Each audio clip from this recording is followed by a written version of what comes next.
ఏదైనా శుభకార్యాలు జరిగినప్పుడు కానీ, విగ్రహావిష్కరణలు కానీ, లేకపోతే ఈ వనభోజనాలుగా చెప్పబడే కులభోజనాల్లో కానీ పార్టీలకు అతీతంగా నాయకులు వస్తూ ఉంటారు కదా సార్. ఆ పార్టీ ఈ పార్టీ అని కాదు, బయట విమర్శలు చేసుకున్నా కూడా అక్కడికి వచ్చి పక్కపక్కనే కూర్చుని కలిసి భోజనం చేసి మాట్లాడుకుని జోకులు వేసుకుని నవ్వుకుని అంటే సాధారణంగా మనం చూస్తూ ఉంటాం. కానీ ఈ రీసెంట్గా నిన్న అనుకుంటా సర్దార్ గౌతు లచ్చన్న విగ్రహావిష్కరణ కార్యక్రమంలో వైసీపీ నేత మాజీ మంత్రి జోగి రమేష్తో తెలుగుదేశం పార్టీ సీనియర్ నాయకులంతా కూడా కలివిడిగా ఉండడం, దీని మీద అధిష్టానం సీరియస్ అయింది సార్. లోకేష్ కూడా సీరియస్ అయ్యారట. వివరణ ఇవ్వమని కూడా అధిష్టానం చెప్పిందట సార్. దానిలో మంత్రి పార్థసారథి ఉన్నారు, అలాగే గౌతు శిరీష కూడా ఉన్నారు. సో అంటే జోగి రమేష్ మీద ఒక అభిప్రాయం ఉంది కదా సార్ టీడీపీ నాయకులకు, చంద్రబాబు నాయుడు ఇంటి మీదే దాడికి వెళ్ళాడు కాబట్టి ఒక రకమైన ఇంప్రెషన్ ఉంది. అలాంటి నాయకుడితోనే కలిసి వేదికను పంచుకోవడం, ఒక కార్యక్రమాల్లో పాల్గొనడం తప్పు అనేది టీడీపీ వెర్షన్ సార్. తప్పు అవుతుంది.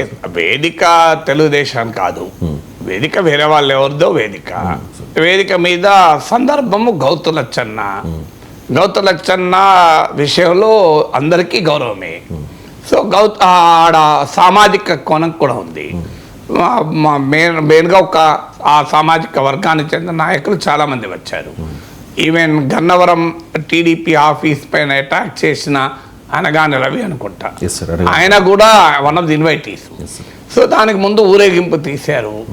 అంటే సబ్స్టెన్స్ తప్ప ఇప్పుడు గౌతు శిరీష పార్థసారథి కూడా రియాక్ట్ అని చూశాను నేను.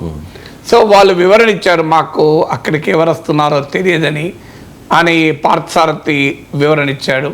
సో ఒక ఫంక్షన్లో కలిసినంత మాత్రాన పొలిటికల్గా కలిసినట్ల నా నియోజకవర్గంలో టీడీపీ వారు వస్తామన్నా కూడా నేను చేర్చుకోకుండా దూరం పెడుతున్నా అని గౌతు శిరీష వివరణ ఇచ్చారు.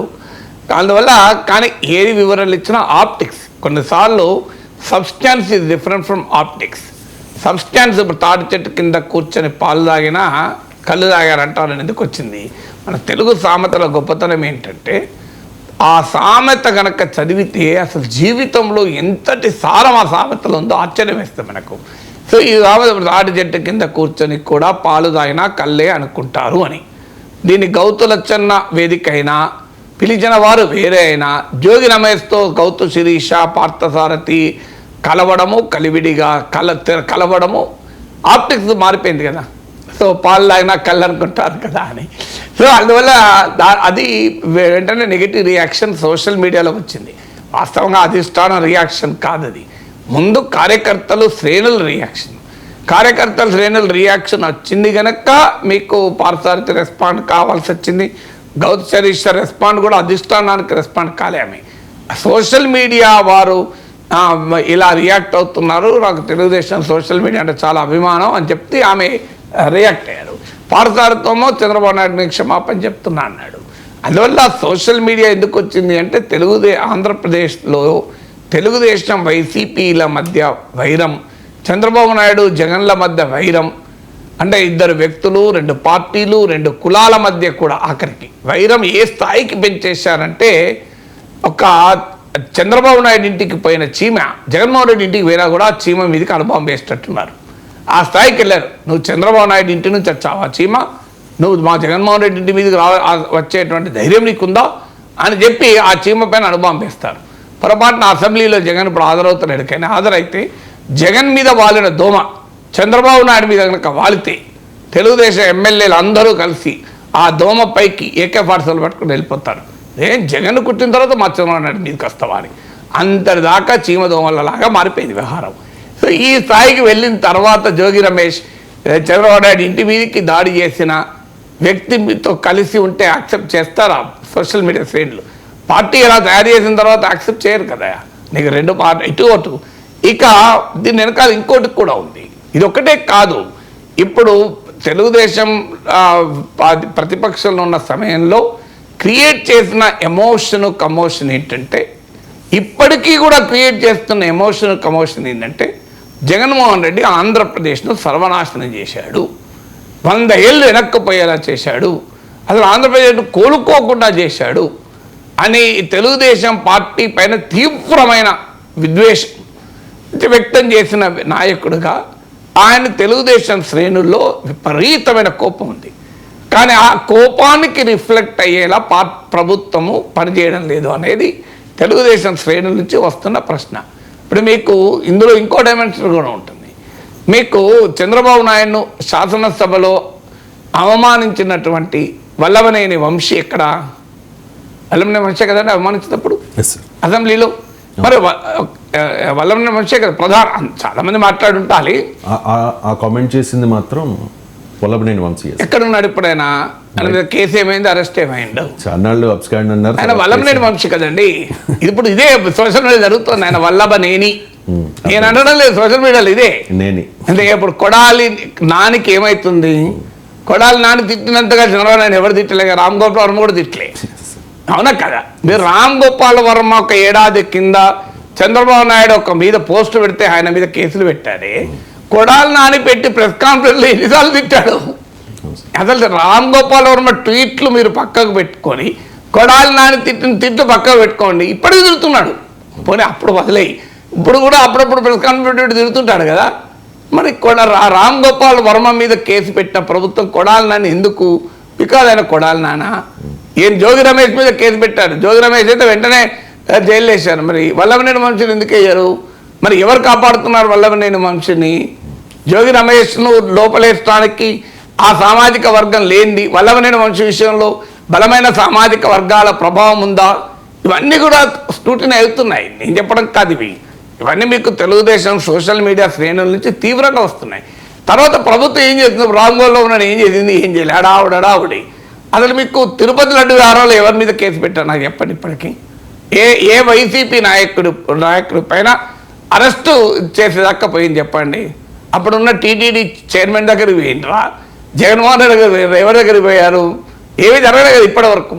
పోనీ మీకు కాకినాడ పోర్టులో పీడిఎస్ బియ్యం ఏ వైసీపీ నాయకుని ఇప్పుడు కేసు పెట్టారు, దారంపూడి మీద కేసు పెట్టి లోపలేశారా?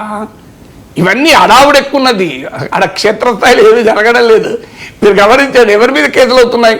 ఇప్పటి వరకు ఒక స్థాయిలో అరెస్ట్ అయిందంటే ఇప్పుడు జత్వానీ కేసులో పోలీసు అధికారులు ఏదో చెడింది. అది కూడా ఒక అతను యాంటిసిపేటరీ బెయిల్ కూడా తీసుకోవాలి, ఆంజనేయులు అనుకుంటాను. ఆయన యాంటిసిపేటరీ కూడా బెయిల్ తీసుకోలే, ఏం చెప్తారు చేసుకున్నాడంటే ఆయన ఉన్నారు. ఇకపోతే రఘురామకృష్ణరాజును చిత్ర హింసలు పెట్టినటువంటి ఆరోపణలు ఎదుర్కొన్న విజయ్ పాల్ లోపలేశారు.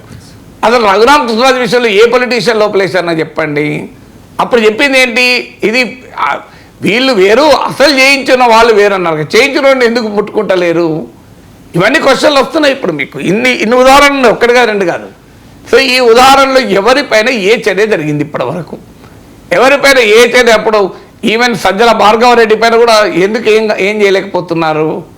ఇదే ప్రశ్నలు ఉత్పన్నం అవుతున్నాయి.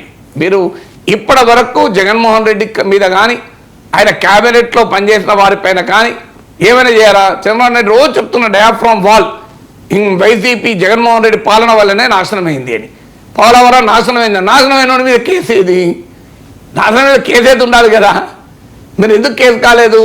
మరి దీనికి ఇప్పటికీ మనకు అదానీ అగ్రిమెంట్లలో 1750 కోట్లు జగన్మోహన్ రెడ్డి ముడుపులు తిన్నాడని చెప్పారు. టీడీపీ హైకోర్టులో కేసు వేశారు, ఎలక్ట్రిసిటీ రెగ్యులేటర్ కమిషన్. ఇప్పటివరకు ఏమైంది? కనీసం వాటిని రద్దు చేశారా? ఇంకా అధ్యయనమే చేస్తున్నారు. అందువల్ల ఇవన్నీ కూడా ఆటోమేటిక్గా సోషల్ మీడియాలో చర్చకు వస్తున్నాయి. తెలుగుదేశం వర్గాలే ప్రశ్నిస్తున్నారు. ఆంధ్రజ్యోతి లాంటి పత్రికలు పతాక శీర్షికలు వేసి వరుస పెట్టి మీకు అందుకే టీడీపీ పాలన పైన అంచనా రావడానికి మీరు ఏం చేయాలి? ఆంధ్రజ్యోతి పేజ్ మంది చదివితే సరిపోతుంది, లోపల కూడా అవసరం లేదు. ఎందుకంటారు సార్ అలా? అది నాకు తెలియదు, మీరు అడగాల్సింది. నాయకులంతా ఒకటే, ప్రజలకు పిచ్చోళ్ళ. ఇక మనకు ఇప్పుడు ఏ కంక్లూజన్ నేను తీయడం లేదు, ఎందుకంటే కంక్లూజన్ తీయడం వల్ల ఉపయోగం లేదు కనుక. బట్ ఇవన్నీ అయితే క్వశ్చన్, ఇవన్నీ నేను అడిగిన క్వశ్చన్ ఏది కాదు. ఇందులో తెలుగుదేశం సోషల్ మీడియాలో అడుగుతున్న ప్రశ్నలు అవి కూడా నేను తెలుగుదేశం సోషల్ మీడియా మొత్తం ఫాలో అయ్యి నేను చెప్పడం లేదు. ఇంకా ఆంధ్రజ్యోతి లాంటి పత్రికలో వస్తున్న దాన్ని బట్టే ఇవన్నీ మీరు ఇప్పుడు నేను చెప్పిన నాకేమి అంత నాకు ఉన్న సమయానికి ఆ అంతర్జాతీయ పరిణామాలు ఆర్థిక పరిణామాలు చదవడానికే సమయం ఉండదు. సో నేనే లోతుల్లోకి వెళ్ళి జోగి రమేష్, అనగాని రవి, గొలుసు పార్థసారథి, గౌతు శిరీష, వల్లభనేని వంశీ, కొడాలి నాని, సజ్జల భార్గవి వీళ్ళందరినీ స్టడీ చేసేంత సమయం కూడా నాకు లేదు. ఇవన్నీ ఆంధ్రజ్యోతి పేజ్ మంది చదువుతూ వచ్చింది నాకు ఇవన్నీ, ఈ విజ్ఞానం అంతా థ్యాంక్స్ టు రాధాకృష్ణ ఇది. సో ఈ ఆంధ్రజ్యోతి పేజ్ మంది చదువుతూ వచ్చిన అవగాహనతోనే నేను చెప్పిన ఇవన్నీ మీకు. ఇందులో నేను చెప్పిన ప్రతి అంశము Andhra Pradesh page 1, Andhra Jyothi page 1. So అది కూడా ఇన్నర్ పేజెస్ కూడా కాదు, ఆంధ్రజ్యోతి పేజ్ 1 నుంచి ఇంత సమాచారం వస్తుంది. దీనికి ఎవరు ఆన్సర్ చెప్పాలి? నాకు తెలియదు. అది ఆన్సర్ చెప్పాలని తెలుగుదేశం పార్టీ కదా.